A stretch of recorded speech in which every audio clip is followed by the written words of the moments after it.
Olá, seja bem-vindo a esta aula, onde nós vamos falar sobre sistemas e controles de iluminação, em especial sensores de presença. Vamos conhecer um pouquinho sobre ele e aonde a gente poderia utilizar em nossos projetos. Sistemas e controles de iluminação são equipamentos que ligam, desligam e controlam o nível de luminosidade e temperatura de cor nos ambientes.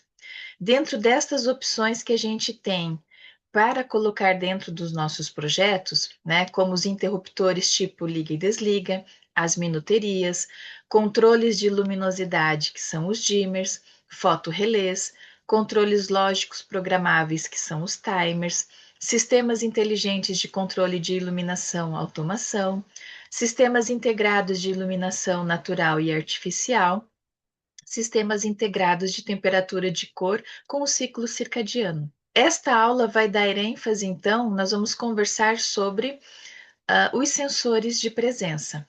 Vamos conhecer alguns modelinhos, tá? E onde a gente pode aplicá-los dentro dos nossos projetos. O sensor de presença, ele tem a capacidade, né, de detectar o movimento de pessoas através do calor emitido por infravermelho, tá?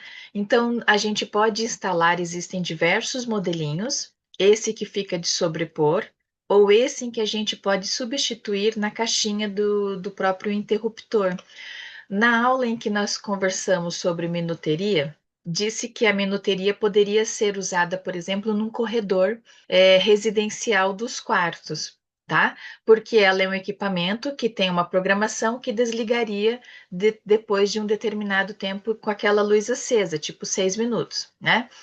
Eu poderia propor para o meu cliente, ao invés da minuteria, o sensor de presença, onde eu colocaria, substituiria, às vezes no projeto já vinha, né? Já o cliente está entrando naquela residência e eu já teria um interruptor de entrada e um interruptor de saída, né? Ou seja, com teclas paralelas, como a gente viu na aula de interruptores, tá?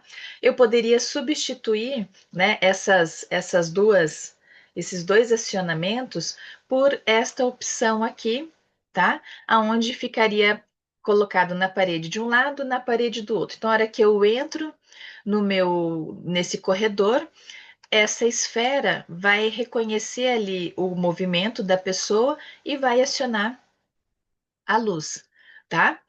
E ela tem ali uma programação também de desligar, né? Então, ao invés da minuteria que eu tenho que ir até o comando e acionar, o sensor de presença ele já faz a mesma ideia do acendimento, né? E depois de apagar essa luz, só que eu não necessariamente preciso ir até o controle propriamente. Pela minha movimentação dentro daquela casa, daquele ambiente, ele vai acionar e depois ele apaga. Tá?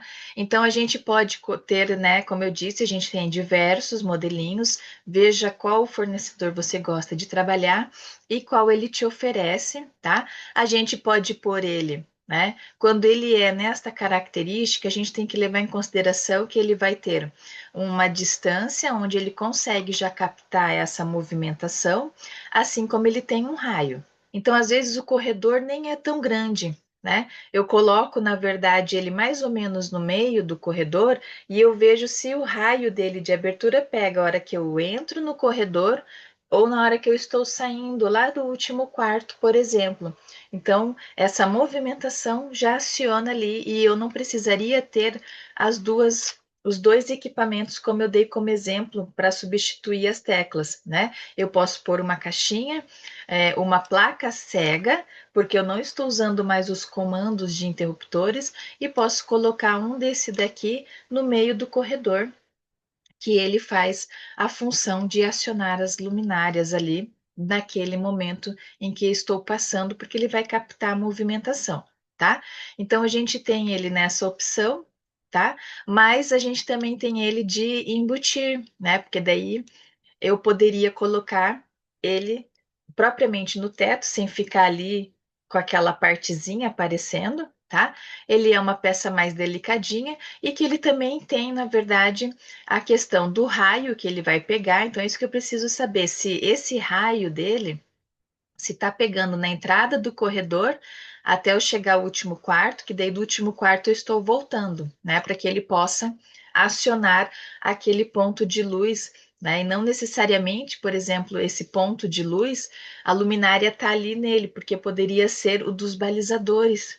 Eu poderia pensar no meu projeto que é os balizadores, pensando na iluminação noturna de quem gosta de ir até a cozinha, pegar um copo d'água ou roubar um docinho escondido, ou quem vai no banheiro e volta, né? Quem tem que sair do quarto para ir no banheiro, acionar a iluminação de balizador, de balizadores, que não é aquela luz forte, né? E se deixar a luz forte sendo acionada tradicionalmente por teclas, por interruptores paralelos, vamos dizer assim. Então vejam que, junto com o sensor de presença, eu posso trabalhar com outros sistemas, e por mais simples que seja este ambiente, que é um corredor, veja já a diferença de um corredor que não tem a iluminação de balizamento, que não tem um sensor de presença, de um projeto que é pensado com carinho para que o nosso usuário, o nosso cliente, possa ter esse conforto e esse bem-estar, né, dentro da sua residência. Tá? Mas voltando aqui à questão da instalação, o que a gente precisa ter muito claro é qual é o raio de abrangência para eu saber exatamente aonde eu vou instalá-lo dentro do meu projeto, né? E qual é a altura que ele pega também, já que ele vai estar lá em cima, né? Distante ali da movimentação. Então, eu tenho que saber se ele vai captar essa movimentação para ele fazer o papel dele de acionar e depois de um tempo apagar esta luminária. Tá certo? Espero ter então contribuído com essas informações referente aos sensores de presença que fazem parte dos sistemas e controles de iluminação que a gente pode colocar dentro dos nossos projetos de iluminação para que o nosso cliente tenha isso e possa, né, aproveitar o projeto dele da melhor forma possível. Agradeço a sua atenção e nos vemos na próxima aula. Um abraço.